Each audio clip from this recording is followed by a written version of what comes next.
नमस्ते। क्या कभी सोचा है कि स्टील का एक छोटा सा तार एक सनसनीखेज कत्ल का राज खोल सकता है? आज हम स्टील वाया मर्डर केस की तह तक जाएंगे।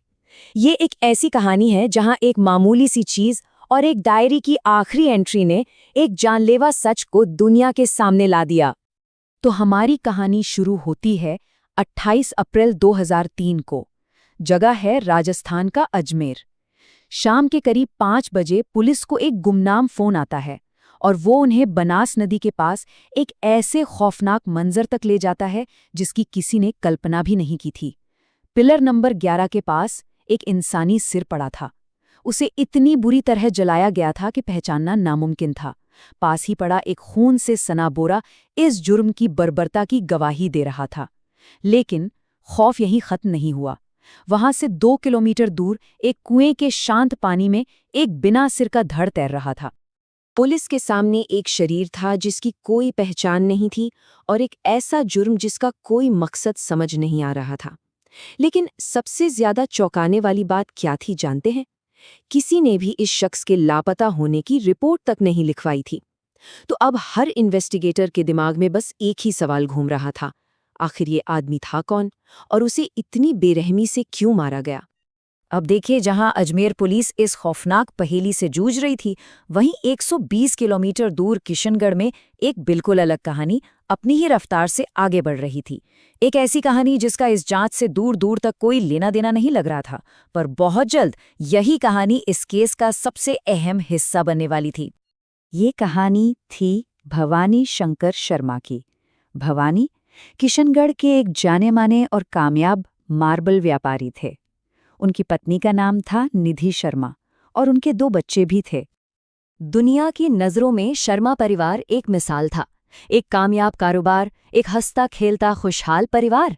लेकिन बंद दरवाजों के पीछे की हकीकत कुछ और ही थी। घर में आए दिन झगड़े होते थे। भवानी एक गहरी उदासी में डूबे रहते थे और पति पत्नी के बीच अक्सर भवानी के माँ बाप को लेकर जहरीली बहस होती रहती थी। 25 अप्रैल 2003 भवानी ने अपने पिता को आखिरी बार फोन किया, बस ये बताने के लिए कि वो घर पहुंच गया है। और बस उसके बाद एक अजीब सी खामोशी छा गई। भवानी जैसे हवा में ही कहीं गायब हो गए थे। उनके परिवार में हर गुजरते पल के साथ एक दहशत का माहौल बनता जा रहा था। चलिए अब वापस अजमेर चलते हैं। शव मिलने के 4 दिन बाद भी पुलिस के हाथ बिल्कुल खाली थे। तब उन्होंने एक आखिरी कोशिश की। प्रेस को केस से जुड़ी एक बहुत ही अजीबोगरीब डिटेल बताई। उन्हें जरा भी अंदाजा नहीं था कि यही वो छोटी सी कड़ी है जो इन दोनों अलग अलग कहानियों को हमेशा के लिए जोड़ने वाली है। पुलिस ने बताया कि पीड़ित की बाईं आंख के ठीक नीचे एक स्टील का तार मिला है, जो शायद किसी फेशियल सर्जरी की वजह से वहां हो। ये एक बहुत ही अजीब, लगभग नामुमकिन सा सुराग था, लेकिन इस पहेली का पहला असली टुकड़ा भी यही था। अगले दिन किशनगढ़ में भवानी के पिता दुर्गा प्रसाद अखबार पढ़ रहे थे। जैसे ही उनकी नज़र स्टील के तार वाली खबर पर पड़ी, उनके होश उड़ गए। उन्हें फौरन वो दिन याद आ गया जब सालों पहले एक एक्सीडेंट के बाद भवानी की भी ऐसी ही सर्जरी हुई थी। ठीक उसी जगह बाईं आंख के नीचे एक स्टील का तार डाला गया था। उनका बेटा 8 दिनों से गायब था। एक भयानक सच अब उनके सामने खड़ा था। परिवार बिना देर किए फौरन पुलिस के पास पहुंचा। पुलिस ने भी तुरंत दिल्ली में डॉक्टर शिवशंकर शाह से संपर्क किया, जिन्होंने 11 साल पहले भवानी का ऑपरेशन किया था। डॉक्टर शाह ने कन्फर्म किया कि ये एक बहुत ही अनोखी सर्जरी थी और वो देश में इसे करने वाले इकलौते विशेषज्ञ हैं। उन्होंने बताया कि राजस्थान में उन्होंने सिर्फ 3 लोगों पर यह सर्जरी की थी। जब पुलिस ने बाकी 2 मरीजों की जांच की तो वो दोनों जिंदा और सही सलामत थे। अब कोई शक नहीं बचा था, वो जली हुई लाश भवानी शंकर शर्मा की ही थी। पीड़ित की पहचान तो हो गई थी, लेकिन अब पुलिस के सामने एक और भी बड़ा सवाल मुंह बाए खड़ा था। कातिल कौन था? जांच की सुई अब सीधे परिवार पर आकर टिक गई। पूछताछ में भवानी और निधि के खराब रिश्ते की बातें सामने आने लगी। जब पुलिस ने निधि के भाई से थोड़ी सख्ती से पूछताछ शुरू की, तो अपने भाई को उस हालत में देखकर निधि शर्मा का बनाया हुआ झूठ का किला ढह गया। उसने अपनी चुप्पी तोड़ दी और फिर उसने वो कहा जिसने वहां मौजूद हर इंसान को सन्न कर दिया। निधि ने कबूल किया, हाँ, मैंने ही अपने पति भवानी शंकर को मारा है। इसके बाद निधि ने कत्ल की पूरी खौफनाक दास्तान सुनाई। 26 अप्रैल की रात उसने भवानी के जूस में नींद की गोलियां मिला दी। जब वो बेहोश हो गए तो उसके साथी अशोक वैष्णव ने कुल्हाड़ी से उन पर वार किया और फिर क्रूरता की सारी हदें पार करते हुए जब भवानी की सांसें अभी चल ही रही थीं, खुद निधि ने चाकू से उनका सिर धड़ से अलग कर दिया।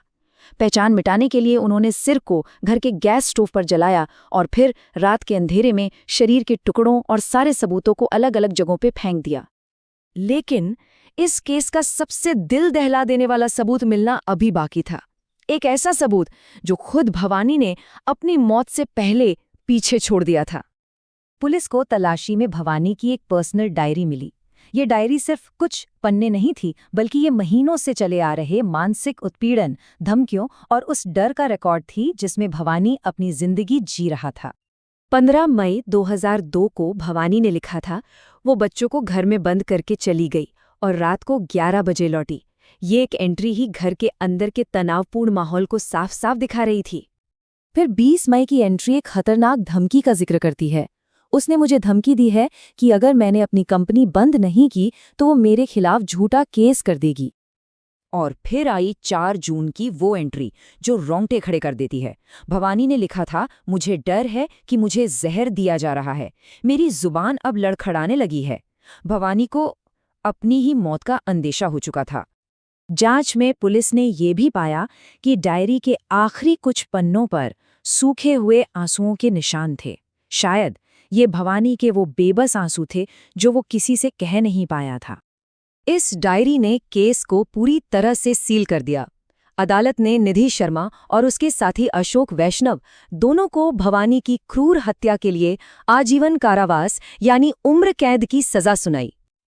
अपने किए गए गुनाह के लिए निधि शर्मा ने अगले 2 दशक सलाखों के पीछे गुजारे, पूरे 21 साल, शायद इस जिंदगी पर सोचने के लिए जो उसने तबाह कर दी थी। लेकिन ये कहानी यहाँ भी खत्म नहीं होती। 2024 में जेल से रिहा होने के बाद आज निधि अपने ही बच्चों के साथ उसी पति की संपत्ति के लिए कानूनी लड़ाई लड़ रही है जिसका उसने खुद कत्ल किया था। ये केस हमें एक बेचैन कर देने वाले सवाल के साथ छोड़ जाता है। न जाने कितनी ही सच्चाइयां हमारे आसपास सतह के नीचे दबी पड़ी हैं, बस एक छोटे से सुराख का इंतजार कर रही हैं, जैसे स्टील का एक मामूली सा तार जो उन्हें रोशनी में ला सके।